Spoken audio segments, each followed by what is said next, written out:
Paz do Senhor, meus irmãos, dando sequência na leitura, hoje leremos os capítulos 7, 8 e 9 de Atos dos Apóstolos, ou também chamado de Atos do Espírito Santo. Vamos lá? Dando sequência agora na história de Estevão, capítulo 7. Disse o sumo sacerdote: porventura é isto assim? E ele disse: varões, irmãos e pais, ouvi, a Deus da glória. O Deus da glória apareceu a nosso pai Abraão, estando na Mesopotâmia, antes de habitar em Harã. Preste atenção agora que Estevão vai dar uma aula para os anciões, para os sumos sacerdotes, para os religiosos e para todos que o ouviam. E ele começa desde a fundamentação. O Deus da glória apareceu ao nosso pai Abraão, estando na Mesopotâmia, antes de habitar em Harã, e disse-lhe, sai da tua terra, dentre a tua parentela, e dirige-se à terra que eu te mostrar.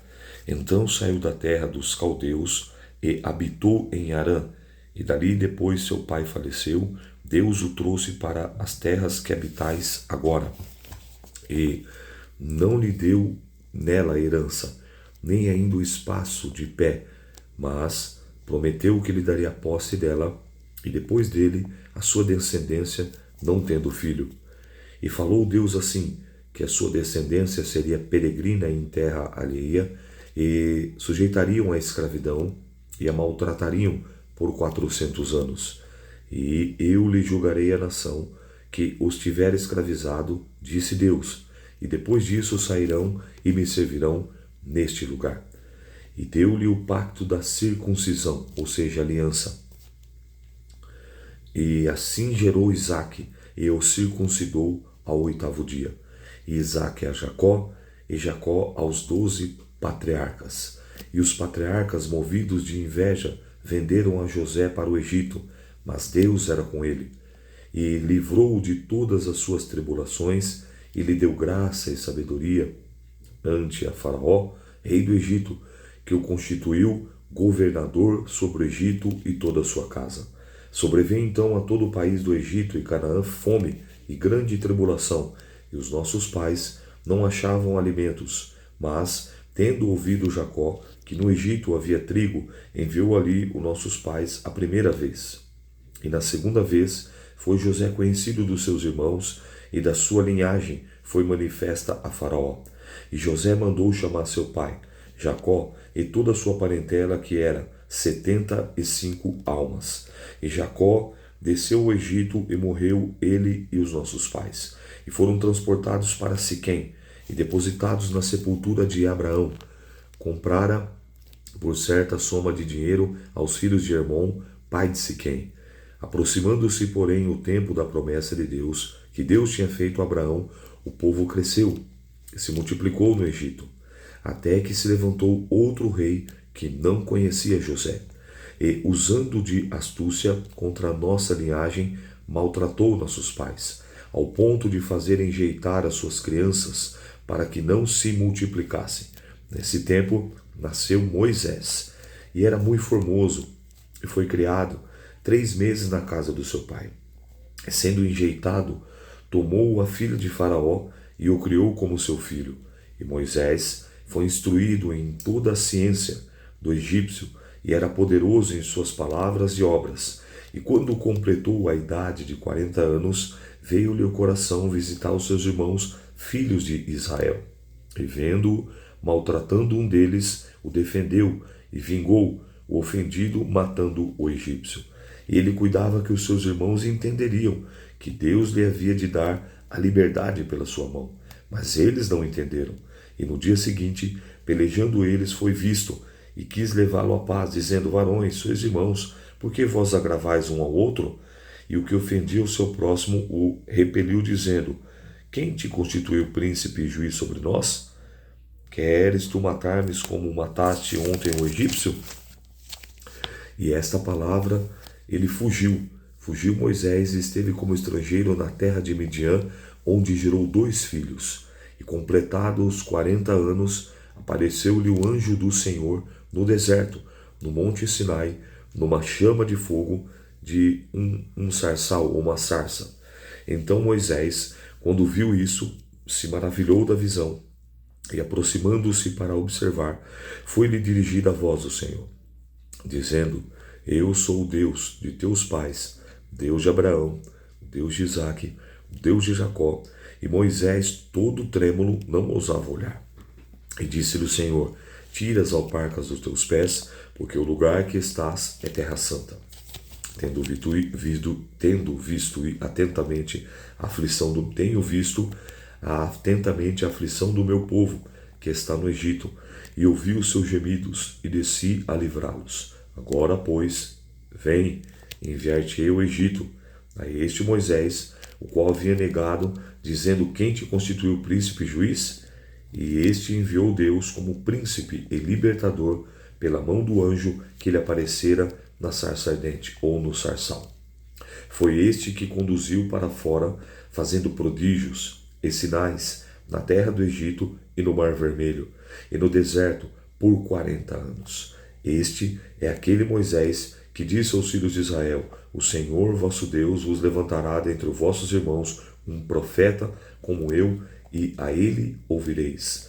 Este é o que esteve entre a congregação no deserto, com o anjo que lhe falava no monte Sinai, e nossos pais, o qual recebeu as palavras de vida para nos-las dar, ao qual os nossos pais não quiseram obedecer, antes o rejeitaram, e em seu coração se tornaram ao Egito, dizendo a Arão: Faze-nos deuses, que vão adiante de nós, porque é esse Moisés que nos tirou da terra do Egito, não sabemos o que lhe aconteceu.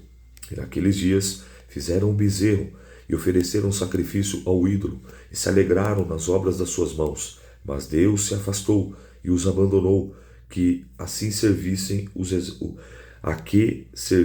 ao exército do céu, como está escrito no livro dos profetas: Porventura me oferecestes vítimas de sacrifício no deserto por 40 anos, ó casa de Israel? Antes tomaste o tabernáculo de Moloque e a estrela do vosso Deus Renfã, figuras que vós fizestes para as adorar. Transportar-vos-ei, pois, para além da Babilônia. Estava entre nossos pais, no deserto, o tabernáculo do testemunho, como ordenara aquele que disse a Moisés que o fizesse segundo o modelo que tinha visto, o qual os nossos pais, recebendo-o, também o levavam com José, quando entraram na posse das nações que Deus lançou para fora da presença dos nossos pais até os dias de Davi, que achou graça diante de Deus e pediu que pudesse achar um tabernáculo para o Deus de Jacó. E Salomão lhe edificou a casa. Mas o Altíssimo não habita em templos feitos por mãos de homens, como diz o profeta: O céu é o meu trono, e a terra o estrado dos meus pés. Que casa me edificarei? Diz o Senhor. Ou qual é o lugar do meu repouso? Porventura não fez a minha mão todas essas coisas? Homens de dura cerviz, incircuncisos de coração e ouvidos, vós sempre resistis ao Espírito Santo. Assim vós sois como os vossos pais, ao qual dos profetas não perseguiram os vossos pais? Até mataram os que anteriormente anunciavam a vinda do justo, do qual vós agora fostes traidores e homicida. Vós, que recebeste a lei por ordenança dos anjos, e não guardastes, e ouvindo eles isto, enfureceram-se em seus corações e rangiam os dentes contra eles. Mas ele é Estevão, cheio do Espírito Santo, fixando os olhos no céu, viu a glória de Deus e Jesus que estava à direita de Deus, e disse: Eis que vejo os céus abertos, e o Filho do Homem que está em pé à mão direita de Deus. Mas eles gritaram com grande voz e tamparam seus ouvidos e arremeteram unânimes contra ele, e expulsando-o da cidade, o apedrejaram. E as testemunhas depuseram seus vestidos aos pés de um mancebo chamado Saulo, e apedrejaram Estevão, que em invocação dizia: Senhor Jesus, recebe o meu espírito. E pondo-se de joelhos, clamou com grande voz, dizendo: Senhor, não lhes impute esse pecado. E tendo dito isto, adormeceu. Que aula que o Estevão dá aqui. Nesse momento ele está sendo indagado, ele está sendo interrogado, ele está sendo questionado. Existem falsas testemunhas, assim como fizeram com Jesus, para que parasse Estevão. Poderoso, varão valente, valoroso em sinais, prodígios, um alto grau de conhecimento. Você vê que ele resume aqui a história até chegar em Jesus com os principais patriarcas. Ele fala sobre Abraão, ele fala sobre Moisés, ele fala sobre Davi, ele fala sobre a lei, e aí até que ponto que ele fala sobre Jesus. E aí ele repreende e joga, lança a incredulidade, a falta de amor dos religiosos, e eles ficam enfurecidos, e eles, como eram detentores da lei, do poder e da autoridade da época, apedrejam Estevão. Mas que detalhe interessante, o texto diz que quando ele está para morrer, ele disse: vejo os céus abertos e em pé o Filho do Homem que está em pé, à mão direita de Deus. Ele olha para o céu, naquele momento que ele vai ser ali condenado, né, na sentença de apedrejamento, e ele vê Jesus em pé. Sabe o que eu entendo aqui? Eu entendo que de repente quando você chega em algum lugar, por exemplo, se você está no lugar de uma autoridade e um juiz ou uma juíza investido de uma autoridade vai entrar naquela sala, automaticamente alguém vai pronunciar, todos de pé. Aí quando você fica todo mundo de pé, aí nisso entra o juiz, entra a juíza, e aí o que acontece? Ele vai pronunciar, poder se sentar. Aí todo mundo se senta. Então o que eu entendo? Você só fica de pé para receber pessoas que têm uma autoridade. Você só fica de pé para receber pessoas que são honradas. Pode ver, você vai de repente numa cerimônia, em algum lugar, aí quando a pessoa entra, todos se colocam de pé para honrar aquela pessoa. E Jesus agora se coloca de pé. Porque quem que ele iria receber? Estevão, o primeiro mártir na Bíblia no Novo Testamento. No Antigo nós temos inúmeros, mas lembra que o livro de História, você viu que foi um capítulo grande com 60 versículos. Então ele vai contando a história e narrando o primeiro mártir, a primeira morte. E outro ponto interessante que eu acho aqui é no final: pondo de joelho, clamou com grande voz: Senhor, não lhe impute esse pecado. Tendo dito isso, expirou. Lembra Jesus na cruz? Pai, perdoa, porque não sabe o que faz. Coisa linda, né? Então agora nós vamos entrar no capítulo 8. Então preste atenção. Aqui agora nós já começamos a ver que após ali sinais, prodígio, maravilha, também uma perseguição começa a se intensificar. Uma perseguição começa a ficar mais ferrenha contra aqueles que faziam parte da seita dos nazarenos, como era chamado, ou do caminho. Nós vamos entender lá na frente que eles são chamados de cristãos. Mas por enquanto aqui ela era chamada de a seita dos O Caminho, porque Jesus falou que ele era o caminho, a verdade e a vida, ou também dos nazarenos, porque embora Jesus tenha nascido em Belém, ele cresceu e desenvolveu na cidade de Nazaré, então ele era chamado o Nazareno. Capítulo 8, o Evangelho em Samaria. E também Saulo consentiu na morte dele, e fez naquele dia uma grande perseguição contra a igreja que estava em Jerusalém. E todos foram dispersos pela terra da Judéia, de Samaria, exceto os apóstolos. E uns varões piedosos foram enterrar Estevão, e fizeram sobre ele grande pranto. Preste atenção agora. Lembra quando Jesus falou: e ser-me-eis testemunhas em Judá, Jerusalém, Samaria e até os confins da terra? Porém a igreja ela é estabelecida. Eles tinham tudo em comum. Então estava muito cômodo para os judeus, para os cristãos, para aqueles que faziam parte da seita, como era denominada pelo caminho, ou para os nazarenos, permanecer ali em Jerusalém. Então Deus olhou, falou assim: peraí, rapaz, eles vão ficar acomodados, vão ficar só por aqui. E eu tenho outras gentes, eu tenho outros povos para ser alcançado. Então o que ele faz? Ele permite o apedrejamento, ele permite o martírio, a morte de Estevão. Estevão havia cumprido sua missão, Estevão estava pronto. E o Salmo 115, versículo 16, diz assim que preciosa é a morte dos santos para o Senhor. E lá em Ezequiel 33 diz que Deus não tem prazer na morte do ímpio, naquele que está na prática da impiedade. Em outras palavras, Estevão morrendo, ele iria subir as mansões celestiais e encontrar com Cristo. Foi o que aconteceu. O ímpio morrendo não vai para o Hades, depois Sheol, também chamado Sheol, Tartário e Guiena, que era a condenação eterna. Deus não tem prazer, ele não quer que ninguém. Mateus 25:41 diz que esse lugar ele foi preparado para o diabo e seus anjos, não para os seres humanos que são feitos à imagem e à semelhança do Pai, do Filho e do Espírito Santo. Entende? Então, perceba que agora Jesus permite a morte de Estevão. Romanos 8:28.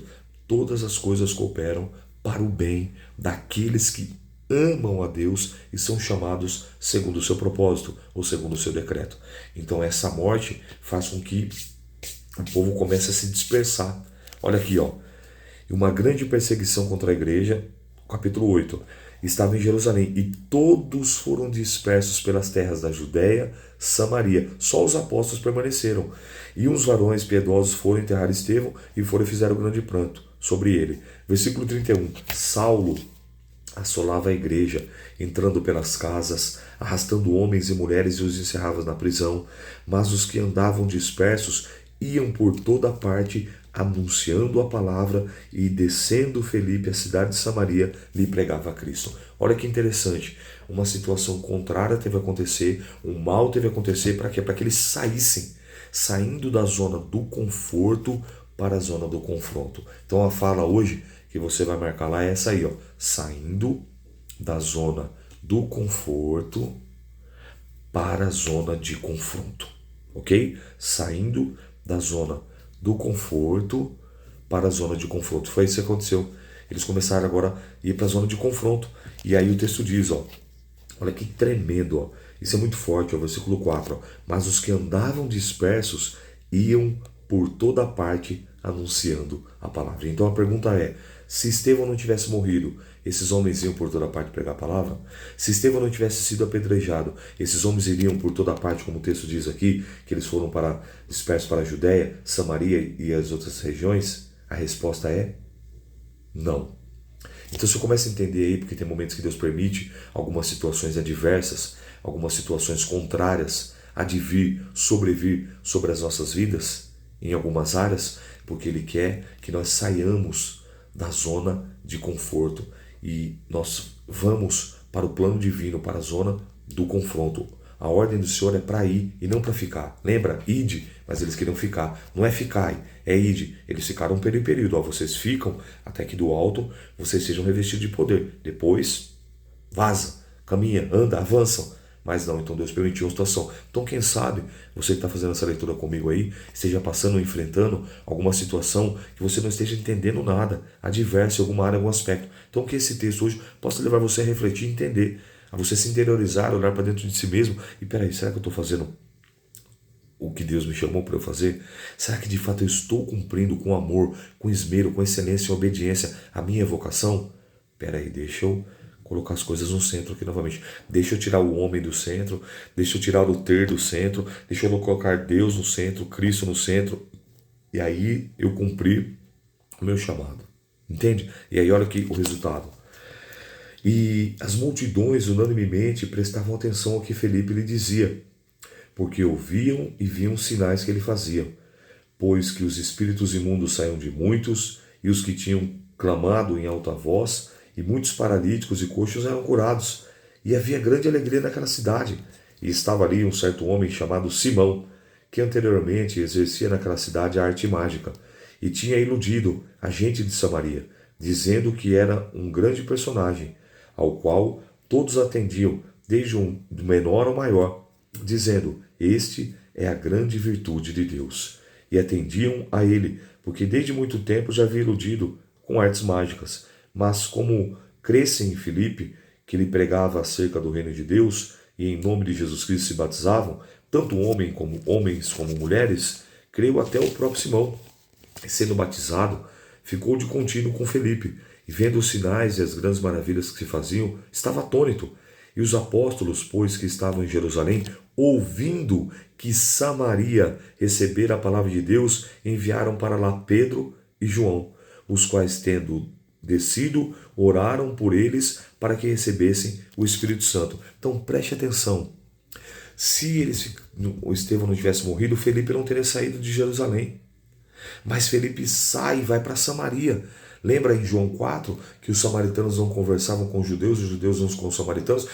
Agora essa barreira é rompida e Filipe vem cheio do Espírito Santo, com poder, com sinais, com virtudes, na obediência, com eloquência, com intrepidez, com conhecimento. Prega a palavra, as pessoas se convertem, são batizados. E aí quem chega até os ouvidos dos discípulos, a obra em Samaria está crescendo. Vamos lá ajudar Filipe. Quem vem? Pedro e João. e os quais tendo orado para que eles recebessem o Espírito Santo. E o que aconteceu? Olha agora o resultado. Porque sobre eles, sobre nenhum deles, tinha ainda descido, mas somente eram batizados no nome de Jesus, ou seja, batidos nas águas. E então lhe impuseram as mãos e receberam o Espírito Santo de Deus. Que coisa linda! E Simão, vendo pela imposição das mãos dos apóstolos, eram todos Espírito Santo, lhe ofereceu dinheiro, dizendo: dá-me também a mim desse poder, para que aquele que eu colocar a mão, eu puser, também receba o Espírito Santo. Mas disse Pedro, ao Pedro, cheio do discernimento: o teu dinheiro seja contigo para a perdição, pois cuidaste que o dom de Deus se alcança por dinheiro.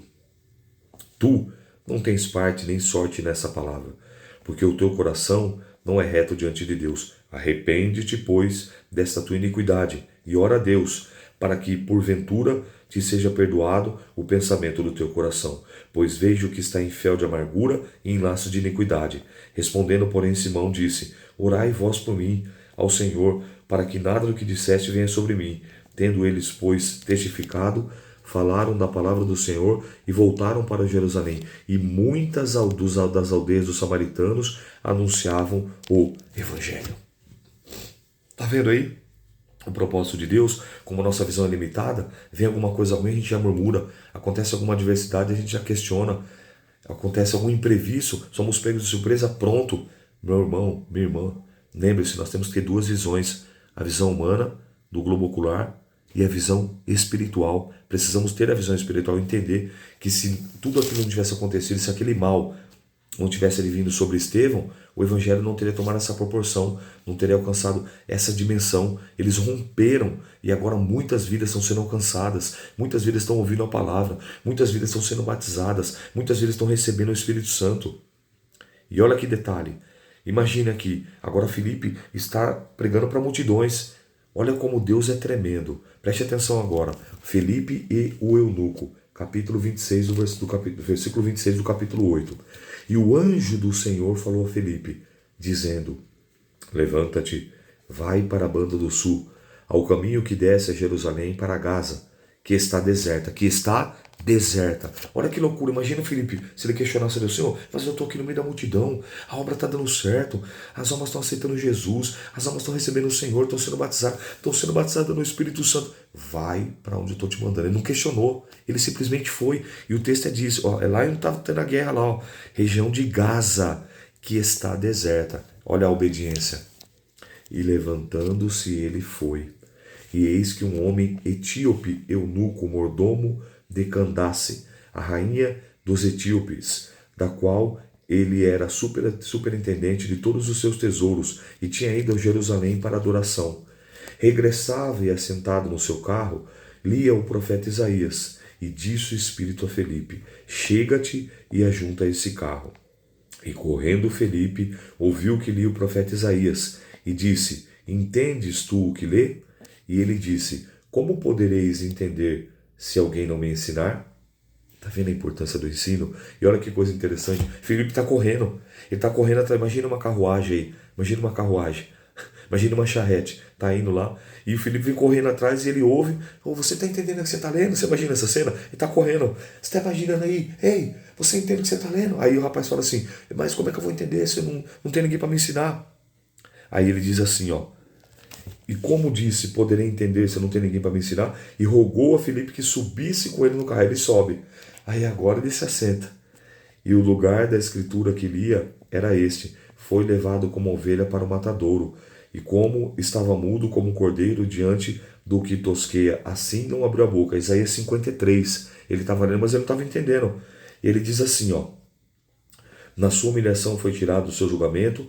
Quem contará a sua geração? Porque a sua vida foi tirada da terra. Versículo 34. E respondendo o eunuco a Filipe disse: rogo-te o que me diz. Que é isto que o profeta? De si mesmo ou de outro? O que ele está dizendo? É dele mesmo ou de outro? Então Filipe, abrindo a sua boca, começando nessa escritura, lhe anunciou Jesus. Está vendo a importância do ensino, a importância do preparo, a importância da capacitação? Quando você for indagado, for questionado acerca de algum tema, você tem uma base, você tem um preparo. você ter um entendimento para poder passar para o próximo. E ele explica tudo apontando para Jesus. Olha o resultado. Indo eles caminhando, chegaram ao pé de uma água. Disse o eunuco: eis aqui a água. O que impede que eu seja batizado? Ele já entendeu. Disse Felipe: é lícito, se crês de todo o teu coração. E ele respondeu e disse: creio que Jesus Cristo é o Filho de Deus.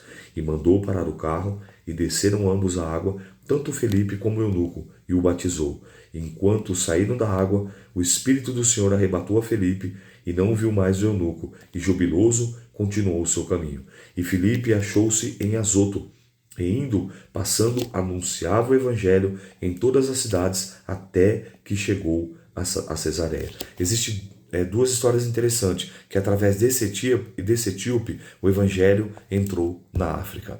Existe essa linha. E outra coisa, olha, Deus se preocupa tanto com a multidão como com uma alma. Lembra lá da parábola da ovelha, da dracma e do filho pródigo em Lucas 15? Você vê, por uma alma. Você vê, Deus falou: desce, Felipe, lá para Gaza, lá para o deserto. Ele sabia que naquele momento, esse etíope sequioso, desejoso, sedento pelas coisas de Deus, e ele sabia, você vê que ele saía lá da Etiópia e vinha adorar em Jerusalém. E ele volta para ele: esse homem tem que estar com o meu espírito, que através dele eu vou usar ele também para ganhar outras almas. E aí Deus pega Felipe, leva para o deserto uma alma. E você diz que Deus não se importa contigo em alguns momentos? Não, Deus se importa muito com você. Você é único, você é única, você é muito importante para Deus. Nunca se esqueça disso, tá? E você vê outro milagre? Aí ele é batizado e aí o Espírito arrebata Felipe para Azoto. E é onde ele chega, continua pregando até que chegou em Cesareia. Chegamos no capítulo 9 e aqui nós vamos concluir nossa leitura de hoje. A conversão de Saulo no caminho de Damasco. E Saulo, respirando ainda ameaças de morte contra os discípulos do Senhor, dirigiu-se ao sumo sacerdote e pediu-lhe cartas para Damasco, para as sinagogas, a fim de que se entrasse alguns daquela seita. Lembra que eu falei? Era chamada de seita dos nazarenos ou a seita do caminho. Quer homens, quer mulheres, e os conduzisse preso a Jerusalém. E indo no caminho, aconteceu que, chegando perto de Damasco, subitamente o cerrou um resplendor de luz do céu, e caindo em terra, ouviu-se uma voz que dizia: Saulo, Saulo, por que me persegues? E ele disse: quem é, Senhor? E ele disse: o Senhor: eu sou Jesus, a quem tu persegues. Duro é para ti recalcitrar contra os aguilhões. E ele, tremendo atônito, disse: Senhor, o que queres que faça? E disse-lhe: Senhor, levanta-te, entra na cidade, e de lá será dito o que te convém fazer. E os varões que iam com ele pararam, espantados, ouvindo a voz, mas não vendo ninguém. Saulo levantou da terra, e abrindo os olhos, não via ninguém, e guiando-o pela mão, conduziram a Damasco. Esteve 3 dias sem ver, e não comeu e nem bebeu.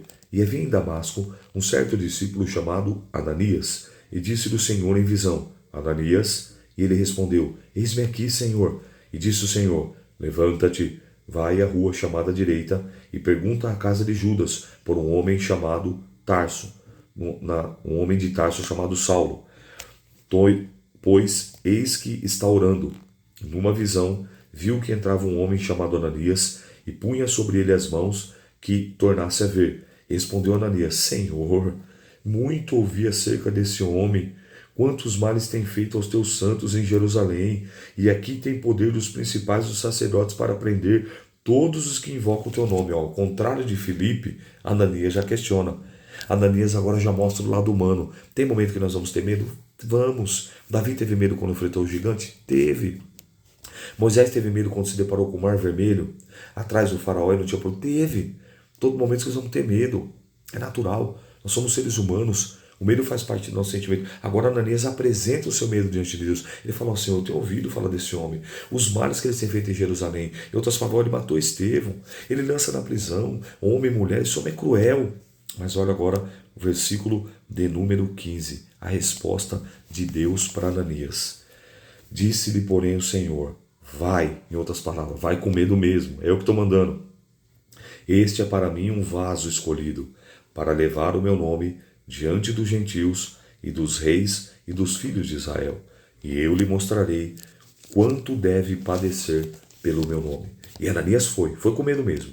E entrou na casa e, impondo as mãos, disse: Irmão Saulo, o Senhor Jesus que te apareceu no caminho por onde vinhas, me enviou para que tornes a ver e seja cheio do Espírito Santo. E logo lhe caíram dos olhos como umas escamas, e recuperou a vista, e levantando foi batizado. Sabe o que eu vejo aqui? O dom da revelação, como foi com Ananias e Safira, como foi com Simão o mágico, como foi com Felipe, e agora como está sendo com Ananias. Deus não dá um revelamento. Deus, quando ele dá a revelação, ele cita detalhes. Você viu que ele falou para Ananias? Vai à rua chamada direita, na cidade de Damasco, vai encontrar na casa de Judas, você vai encontrar, deu a casa, e quem ele iria encontrar? E ele foi na casa da rua chamada direita, de um certo Judas, e encontrou Saulo. Como? Encontrou ele orando do jeito que Deus falou, com precisão. É assim que Deus revela. Eu creio nesse tipo de revelação. Não apenas uma revelação de um número de CPF, não apenas uma revelação de um número de identidade, não apenas uma revelação de bênçãos, de eis que te digo, digo mais, digo de mim mesmo, que vai receber e tal e tal. Não. Eu vejo uma revelação divina da parte de Deus para nos alertar, para nos exortar, para nos abençoar, para nos fortalecer, mas que estejamos atentos e tenhamos o discernimento para poder discernir o que é santo, o que é profano, o que é de Deus e o que é do demônio, porque os demônios também têm essa capacidade. Fico alerta aí. Versículo 19, agora muda de figura. O texto diz aqui no subtítulo da minha palavra: de perseguidor é perseguido, o perseguidor é perseguido. E tendo comido, ficou confortado. Ele estava 3 dias em jejum, jejuando e orando. E esteve Saulo alguns dias com os discípulos que estavam em Damasco. E logo nas sinagogas pregava a Jesus, que este era o Filho de Deus. E todos os que ouviam estavam atônitos e diziam: peraí, não é este que em Jerusalém perseguia os que invocavam o nome? E para isso veio aqui, para levar presos os principais sacerdotes? Paulo, porém, esforçava-se muito, mas confundia os judeus que habitavam em Damasco, provando que aquele era o Cristo. E tendo passado muitos dias, os judeus tomaram conselho entre si para o matar. Mas as suas ciladas vieram ao conhecimento de Saulo.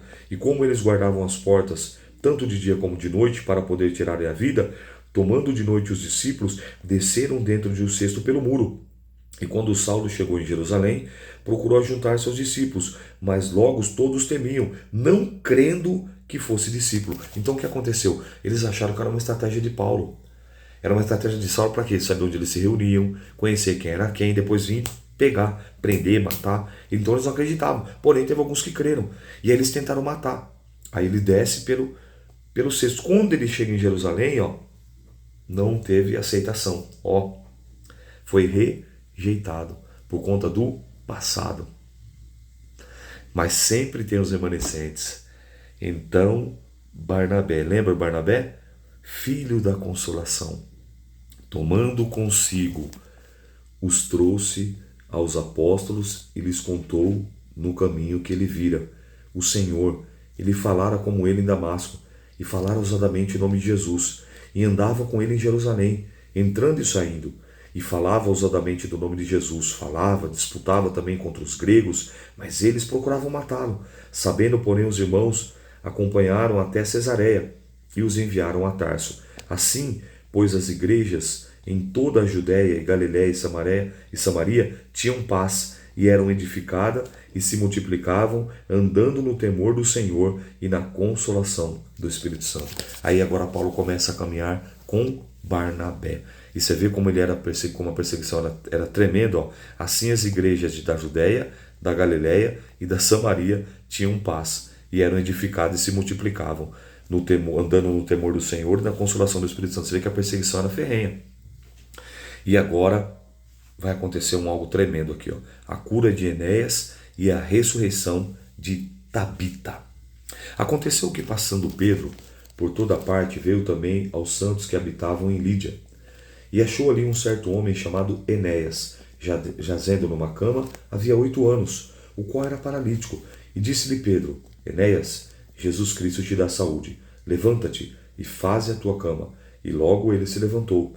Virando-lhes todos que habitavam em Lídia e Sarona, os quais se converteram ao Senhor, havia em Jope uma discípula chamada Tabita, que traduzido se diz Dorcas. E essa estava cheia de boas obras e esmolas que fazia. E aconteceu que naqueles dias, enfermando ela, morreu. E tendo levado, a depositaram num quarto alto, que, como Lida era perto de Jope, ouvindo os discípulos que Pedro estavam ali, mandaram 2 varões, rogando-lhe que não demorasse a vir ter com eles. E levantando-se Pedro, foi com eles. E quando chegou, levaram ao quarto alto. E todas as viúvas rodearam, chorando e mostrando as túnicas, os vestidos que Dorcas fizeram, e como estavam com ela, quando estava com elas. Mas Pedro, fazendo-as sair, pôs-se de joelhos e orou. E voltando, disse para o corpo, disse, Tabita, levanta-te. E ela abriu os olhos, e vendo a Pedro, assentou-se. E ele, dando-lhe a mão, levantou, e chamando os santos e as viúvas, apresentou-lhe viva. E foi isso notório por toda Jope, e muitos creram no Senhor. E ficou muitos dias em Jope com um certo Simão Curtidor. Então você percebe aqui a vida de Pedro agora? Ele desce para Samaria, impõe as mãos, as pessoas recebem o Espírito Santo.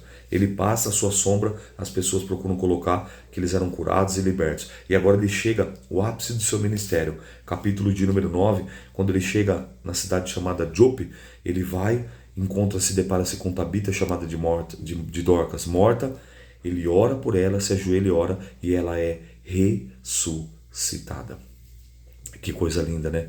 Valeu a pena, Pedro, deixar as redes pelo cajado? A resposta é sim. Jamais um matuto, um homem que andava com a faca na espada, na cinta, a espada na cinta, a faca na cinta, jamais imaginaria viver tudo isso que ele vivera. Jamais imaginou ser um pilar, ser uma coluna, jamais imaginou ser um líder e alcançar tantas almas e ter uma autoridade espiritual ao ponto de orar e as pessoas receberem o Espírito Santo, ao ponto de orar e o paralítico andar, ao ponto de orar e mortos ressuscitarem, ao ponto de ser uma referência para aquela nação e para aquela multidão. E é assim mesmo que Deus faz. Deus pega, tira do pó do lodo, do monturo, do esterco e faz-se assentar entre os príncipes. Todo aquele que se humilha, Deus exalta. Mas todo aquele que se exalta, Deus humilha, Deus abate. Essa foi a leitura de hoje. Que o Espírito Santo de Deus nos ajude a caminharmos firmados e fortalecidos no Senhor. Tem muita coisa boa pela frente. Atos dos Apóstolos, o único livro histórico do Novo Testamento. E a fala de hoje é saindo da zona de conforto para a zona de confronto. Deus abençoe. A paz do Senhor.